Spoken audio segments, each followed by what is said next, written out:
Summer camp already? Yeah, we're starting to talk about it. This is actually Nora's last summer of sleepaway camp. Maybe she'll want to go back as a counselor, things like that, but this is her last summer as a camper. How crazy is that? So I'm not actually packing yet. Nora is making her whole list of all the things that we need to buy her for her last summer in sleepaway camp, but I just got an email from her camp reminding people to make their bunk requests. I don't think I've ever talked about that before. So every single year before the summer, the kids can actually request who they want in their bunk.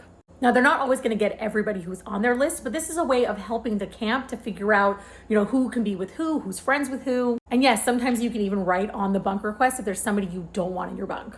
They try not to make the bunk so exclusive, but they really do want to put the kids with their friends. So you'll find that in one bunk, you have more kids who go to one school, and then the kids in another bunk are from another school. But a few summers ago, Nora got put in a bunk with a bunch of people she didn't know, and she was so nervous about it. She did get the people on her request list, but they were with a whole bunch of kids from other states, from kids from New Jersey, from Florida. And at first she was upset about it, but then they had this WhatsApp chat and they started meeting, and she's like, "Mom, I love these girls." And they are still some of her best friends to this day. And one of the things that I love is that my daughter isn't just hanging out with all of her school friends in the summer, that she's actually making new friends and making new connections with kids who live outside of the state. Because some of these friendships will last a lifetime. Or in 20 years from now, she'll run into someone she hasn't spoken to since camp and they'll recognize each other, and it's so much fun. I just experienced that recently where I was walking by someone, I'm like, we went to camp together. It's one of the things that I love so much about Jewish Sleepaway Camp is that you get to meet people that you would probably never meet otherwise.